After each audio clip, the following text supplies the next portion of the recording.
নমস্কার। আজকে আমরা যে বিষয়টি জানব তা হলো ইঞ্জিনিয়ারিং ড্রয়িং এর সারফেস ফিনিশের সিম্বল। এই সারফেস ফিনিশের সিম্বল কিভাবে ড্রয়িং এর মধ্যে দেওয়া থাকে এবং আমরা কোন অপারেশনের সাহায্যে এই সারফেস ফিনিশের সিম্বল অ্যাচিভ করতে পারবো তা জানব। এই সারফেস ফিনিশ আমাদের প্রয়োজন হয় কারণ যখন আমরা কোনো মেশিনিং করি সেই মেশিনিং এর মধ্যে যে অপারেশনের মধ্যে ওয়েবনেস আসে সেই ওয়েবনেস কতটা স্মুথ তা মেজার করার জন্য ড্রয়িং এর মধ্যে এই সারফেস ফিনিশের উল্লেখ করা থাকে। এখন আমরা এই সারফেস ফিনিশের সিম্বলগুলি দেখে নেব। এখানে রয়েছে রাফনেস গ্রেড নাম্বার N12 থেকে N1। N12 মানে রাফনেস অনেক বেশি আর N1 অর্থাৎ রাফনেস অনেক কম। N12 থেকে 11, 10 এইভাবে এক এক করে 12টি আমাদের রাফনেসের গ্রেড রয়েছে। আর এই N12 এর যে রাফনেসের ভ্যালু তা হলো 50 micron RA. 50 micron roughness average বোঝানোর জন্য আমরা N12 কে ব্যবহার করতে পারি। এখানে আরএ রয়েছে, আর এর মিনিং হচ্ছে রাফনেস এভারেজ। N12 এর পরে N11 এর রাফনেস ভ্যালু 50 থেকে 50% অর্থাৎ 25 মাইক্রন। N10 তার রাফনেস ভ্যালু 12.5 মাইক্রন। এইভাবে রাফনেস ভ্যালু 50% করে কমে যাচ্ছে যখন N12 থেকে আমরা N11, N10, N9 এইভাবে আসছি। N9 এর value 6.3 micron, N8 3.2 micron, N7 1.6 micron, N6 0.8 micron, N5 0.4 micron, N4 0.2 micron, N3 0.1 micron, N2 0.05 micron, N1 0.025 micron.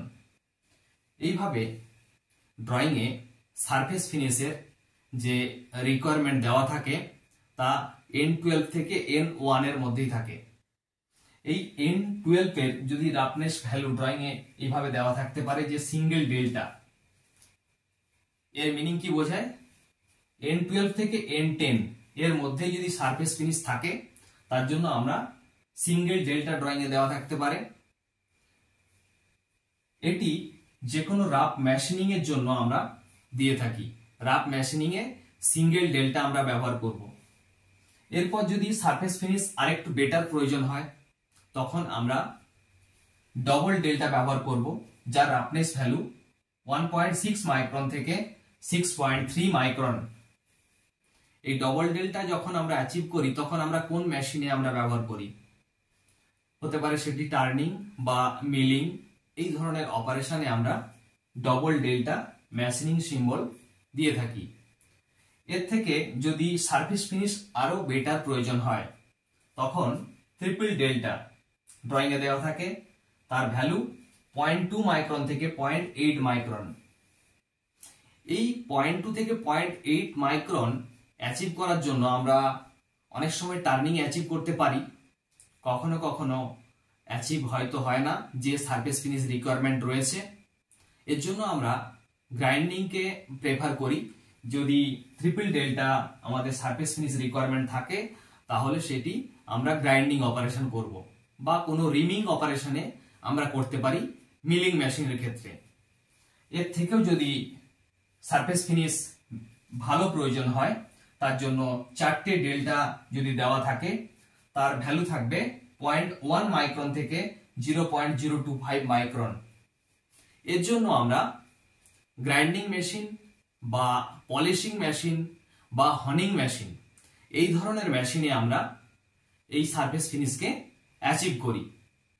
এই ধরনের যখন ড্রয়িং এর মধ্যে সারফেস ফিনিশ আমরা দেখব তখন আমাদের ডিসাইড করতে হয় কোন ধরনের টুলিং আমরা ব্যবহার করব এই সারফেস ফিনিশকে অ্যাচিভ করার জন্য, বা কোন অপারেশনে গিয়ে এই অপারেশনটি করলে আমাদের সারফেস ফিনিশ অ্যাচিভ হবে।